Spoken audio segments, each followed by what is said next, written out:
We are here today with Amy Muller. I'm so glad that you're here with us today. I'm glad to be here with you, and I appreciate you, allowing me to talk about this. You know why I chose you actually to reach out to? At our last church service, you gave a story of grace on forgiveness.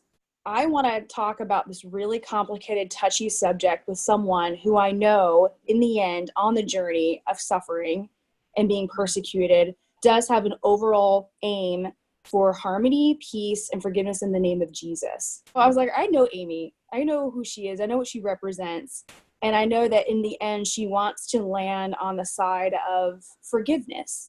However, sometimes I feel that the church is too much in a hurry to get us to that point. But it's like, why don't we ever stop and talk about all the things that we have to forgive? Right. What's the big rush? And we will land there. It's not only a command, but it's a beautiful expression of what we believe in. And not only that, forgiveness is for our own benefit. So we're not slaves to anger and hatred ourselves. The reason I wanted to interview you is I know who you represent and I know what you stand for. So it makes me feel encouraged and safe to be able to hear what you have to say, even if it does make me feel uncomfortable, even if it makes me feel like I can't relate, it's not happening to me, so I don't know if I should trust it. I just trust you. So sirens, constant. We are here today to talk about racism during COVID-19. It's a unique form of suffering that I personally cannot relate to, but I would love to pick your brain. What have been some of your observations regarding racism during COVID-19, and what have you been suffering yourself? My experience has been that, even though I prepared early, I was like buying hand sanitizer in January. I like wore a mask at the end of February and gloves and sunglasses. And I would be on the train and people would just look at me and just give me these long stares. It was uncomfortable, but I thought like I'm taking care of my body. I'm being safe. So this is what I'm going to do, even if, others might be judging me and giving me these uncomfortable stares. I had people not sit next to me. And the fact that I'm Asian and wearing a mask and have gloves on and have sunglasses, it makes me even more of a target. People were looking at me as if I had the virus because I was Asian. But in fact, I just kept thinking, I'm not. I don't have this virus. I'm trying to protect myself. I remember walking and I was with my mom and we both had like gloves and mask on. And these like two little girls, they just walked far away from us and they just like hid their face from us, just afraid that they're going to catch this virus from us. People's body languages weren't comfortable with me. Hearing what's happening in the news is very disturbing. I don't go out often. I don't see a lot of Asians, so I can't say like I've seen these things happen.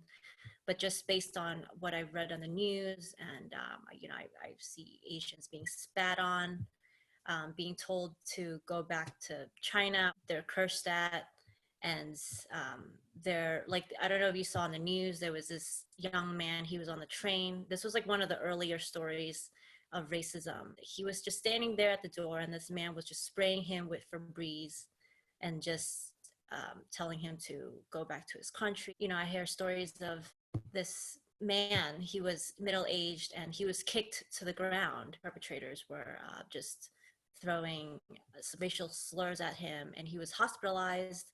And this other woman in Sunset Park, she just came out to throw her garbage and this man just came out of, he was like sitting on the stairs and he just threw acid on her face and she was hospitalized. There's this woman in her 50s, she was on the bus and 4 teenagers took umbrellas and started beating her. This teenager in Texas, he saw an Asian family and he, had a knife on him. He stabbed the family and this 2-year-old child. Thank goodness they're fine, they're alive and they're healing, but it leaves a lot of emotional scars and physical scars. So it's not only Chinese people who are being targeted, but all Asians are just being lumped into one group and being targeted. Also, Asians have the lowest rate of infections, but regardless, even if our even if we were infected, many of us, like nobody deserves to be discriminated against. Asian essential workers. They're being targeted, already feeling anxious and afraid as they're risking their lives to serve the community. They're also afraid of commuting to work because a lot of, they're afraid of being beat up or cursed at. A lot of healthcare workers who are going to work, who are Asian, they're also facing racism. There's this doctor who, um, was just verbally assaulted by this man, telling him to go back to China. And, he's already suffering so much as he's serving the community, he's risking his life, and he is being discriminated against. So this is just stress upon stress. It's like he can't find safety while he's commuting, and he's risking his life at work. So Right. my fear. You're already going through the pain and turmoil of a normal New Yorker, right? Mhm. You're already going through that. And then on top of that, you have to, wonder, is my neighbor going to insult me, hurt me? We're in the season right now of suffering where we don't think, oh, that sounds kind of far-fetched. We're all in the headspace of anything's possible now, right? Right. Like I can Mhm. catch a virus that it could kill me and wipe out my entire family. That's not far-fetched. So I can't imagine being not even just a first responder, but anyone just trying to get your groceries and trying to work that's Asian, or if anyone that's being persecuted right now because of something superficial like their skin color or their ethnicity, having that on top of the already stressful situation that we're all in, which Mhm. we're all under so much stress. I mean, de Right. Blasio was calling it yesterday combat stress. You can Mm. see it. It's manifested all over his own person. He just doesn't look the same. I was like, oh, that's what that is. It's just this kind of, I'm not an anxious person at all, but I've just have felt this weight of the season that's on us. And so my heart has been going out to anyone that has this added stress. So I'm really sorry for Mhm. this extra pain. You had mentioned in a previous conversation that you're troubled by the lack of news media coverage. I'm just surprised because we've been talking about anti-racism for so long. So I thought that we would get more just media exposure or more reporters talking about anti-racism toward Asians, but I don't see a lot of that. I see segments, but I don't see it every day. Like I feel when other minorities are persecuted for their race, they get the exposure, and I'm glad the exposure is increasing, but it's not where it should be. And I feel like we could have more awareness being provided by politicians or reporters. Um, yeah, so this is why I post articles on Instagram, to try to get discussions going or get the word out and bring awareness. I remember quickly scrolling through Instagram, and this is me going back, like, wait a minute, what did that say? Uh-huh. And then I have to admit, there was this split second, I'm not proud of it, but I just thought, well, that doesn't pertain to me. So I'm just going to Mm-hmm. keep going. And I was like, wait a minute. I was like, I know her, and if she's concerned about this and she's posting about it, it's troubling her. And I went back up and really read it. I was like, that stinks. I think this is a way of being proactive and trying to bear your neighbor's burdens. Am I going to know what it's like to be an Asian American right now in New York City? No, but I can talk to you and ask you questions about what it's like to be you. Mm-hmm. And that is the fundamental point. And to carry that story with me and to pray about it, pass along to friends like, hey, do you know people are dealing with this? And I Mm-hmm. guess that leads to, my next question. I'm going to jump to the last question I had for you right now because it just seems to make sense. But what do you believe the church needs to know right now in order to be of any kind of practical help? Have prayer meetings about it. I attend Redeemer Presbyterian, and they had a prayer night, and lamenting a time of lament regarding Asians being persecuted, and just allowing for us to voice our anger, our sadness, our frustration and stress. It's part of being validated, understood, and knowing that shows me that my church cares and God cares. I know that he cares, like, because the Bible says he is my advocate, my protector, the one who gives me favor.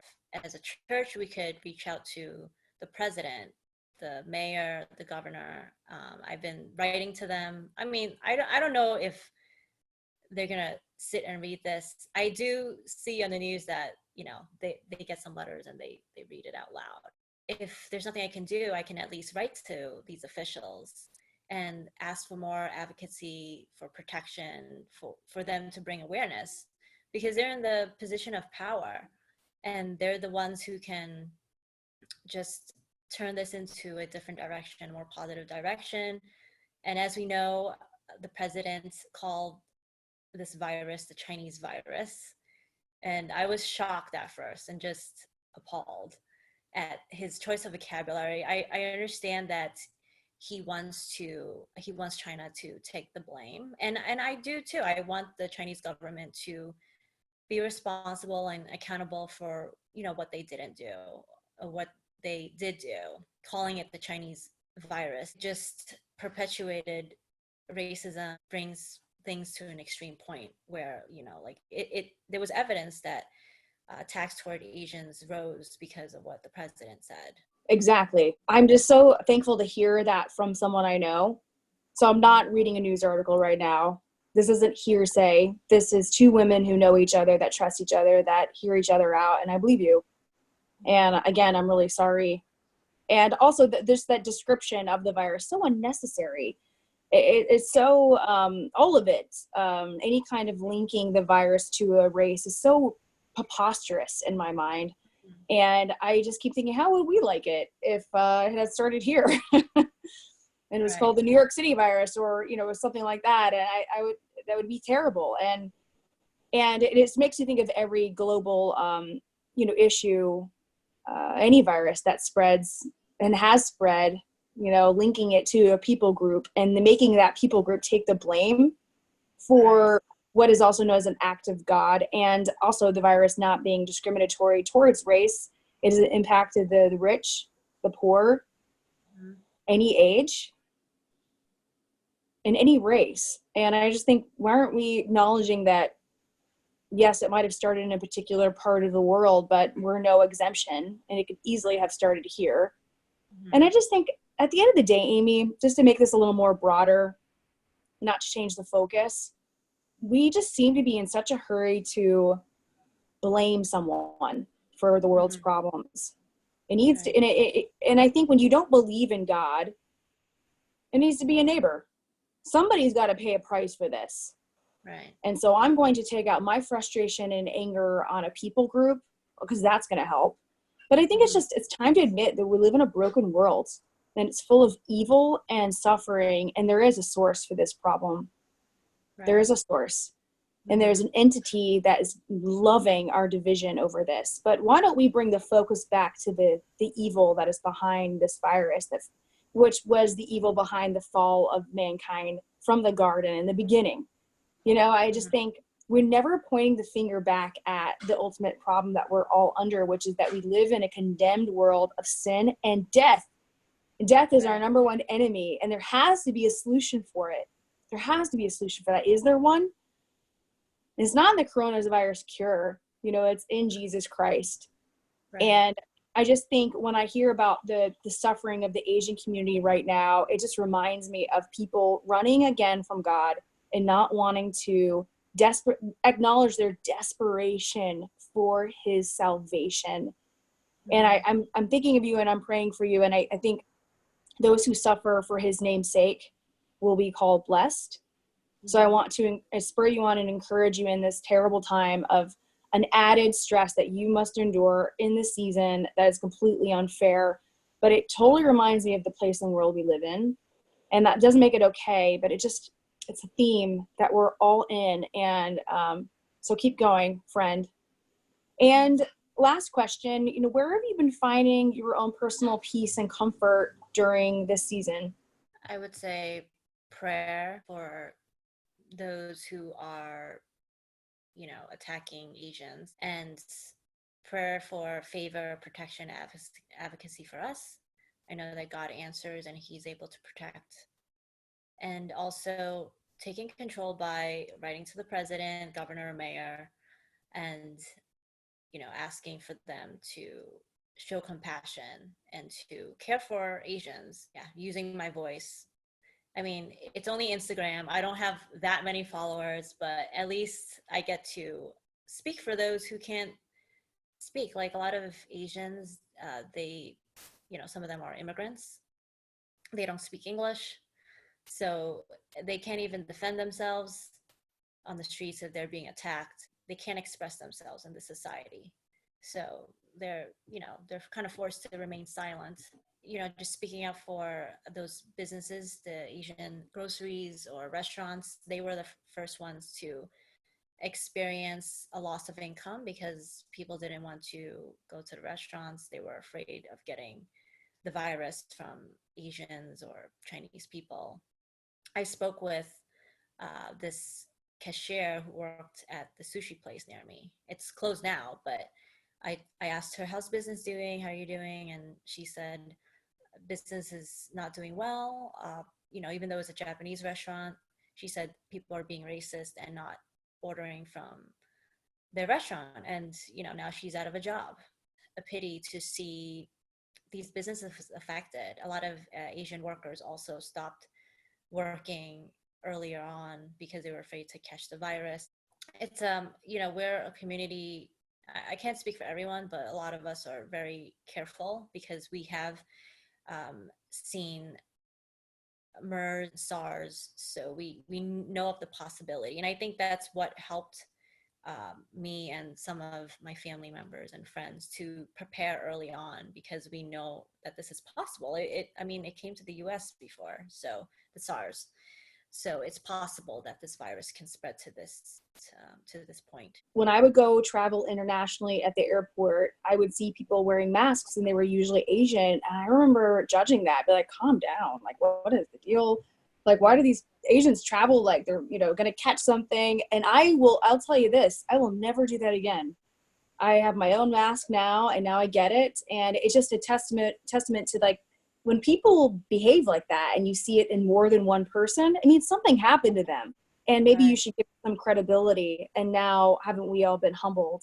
And then second, in the beginning of the virus, I was joking with some friends. I was like, well, I can't get Trader Joe's groceries right now because the line's 3 blocks down around the corner. But I'm having no trouble at the H Mart in my neighborhood. So I've been walking up to the H Mart, and I was like, it's just hardly anyone there. And then someone in my friend group said it's because they're being persecuted right now. I was like, is that why there's no line? Because it's like the best groceries, the best food. Lobster tails. I've been eating rice cakes and living the high life. And I was like, I'm going to tell some friends. And my friends were like, don't tell anybody. It's a secret. It's the best kept secret. It's the only grocery store that doesn't have a line right now. And while that's funny, it's like not funny. Right. And then this is to a point that you made several times throughout the interview, which is, I love that you didn't belittle the voice that you have, the ability you have to be proactive. I love that you write your politicians, get involved in the city. Know that when the leadership is swayed to speak up and say something, whether this is in a church, whether this is in the city in politics, it is powerful. Right. And proof of that is, Governor Murphy, who I've been following on social media. He's the governor of New Jersey. I love this man. I love him because he just doesn't give a rat's ass what anyone thinks. He's like a true Northern guy, and he's tough. But he said on air, he's recorded, and it's a wonderful quote. He said, there's a special place in hell for anyone that takes advantage of anything and anybody during this pandemic. Whether it's not paying your rent, but you can really afford to pay your rent. If it's getting benefits, but just exploiting taking advantage and manipulating the system and getting just anything, taking out your anxiety on Asian people and people groups that are not like you. Just anyone that is doing that. The fact he said that, special place in hell. Not that we need to be saying that from pulpits, and I don't think we will hear that. But what if our leaders started saying that? Just there's no, Tim Keller said this once regarding racism. You need to condemn it full stop. Full stop. Condemn it. It is not of God. It's talked about in the New Testament between Paul and Peter. Paul confronts Peter and says, "You're being racist. Stop it." There's no room for that in this declaration of love that's in our faith. And I think it's about being brave and remembering you have a voice, and you've done that, Amy. And I really respect that. Hey, have I left anything out? Is there anything else you'd like to add to this interview with you today? If you Google anti-racism toward Asian petitions, there's a good amount out there. People can sign those petitions to raise awareness, to push for more, more of a voice for us, more exposure on what's happening. And also to the point where you mentioned about blame, I think it's very easy for people to blame us for this disease, especially if their family members have maybe gotten sick, or they've gotten sick and they've witnessed their own family members or friends, neighbors dying. And I also think a lot of the people who attacked Asians have experienced racism themselves. And so there's this pain, like, if it's not healed, the hurt people, they say hurt people hurt people. So I think there's a lot of pain and anger that they've felt in their life, whether they've been oppressed or bullied for their race or not. Like, I think that plays a big part, as well as, even if people haven't faced racism, maybe it's a sense of pride, feeling good about themselves by putting somebody else down. I think you made a good point. It's easy to blame, but what's the use? And I think it's easy for me to, place the blame on the Chinese government, but it's like this sinful nature in us. We all have that. If I was in that position, would I do the right thing? And we're all responsible in our own way. Like, we're all responsible to protect ourselves from this virus. So it's not only up to, the leaders or a certain race. It's up to ourselves too. We can do the best we can. But I know that, not everybody has that luxury, I'm aware. So I think that's why people may lash out. They just feel so frustrated. They don't know what to do with this, with their feelings. And there it is. The awareness and compassion that I know of you. And I think you're right. Hurt people. And I think that this sad state of Asians being persecuted during COVID-19 speaks to a lot of other underlying cultural issues that just need prayer and healing and acknowledgement. And wouldn't it be beautiful if we all banded together, all racial groups, and we're able to really hear each other out and listen in the future? Thank you so much for sharing your heart and being brave like that. I think putting yourself out there is not easy, and I really respect it. Thank you for being curious, even though you mentioned you couldn't relate at first, but you want to learn more, and just, allowing me to speak about it on your podcast. I really appreciate it. It's been my pleasure. I learned a lot, and like I said, keep going. And I'll see you on the other side of this in person. Mm-hmm. We'll get takeout Chinese. Yes. I'll give you a big hug. Oh, I can't wait. Thank you, Amy. Thank you, Jordan.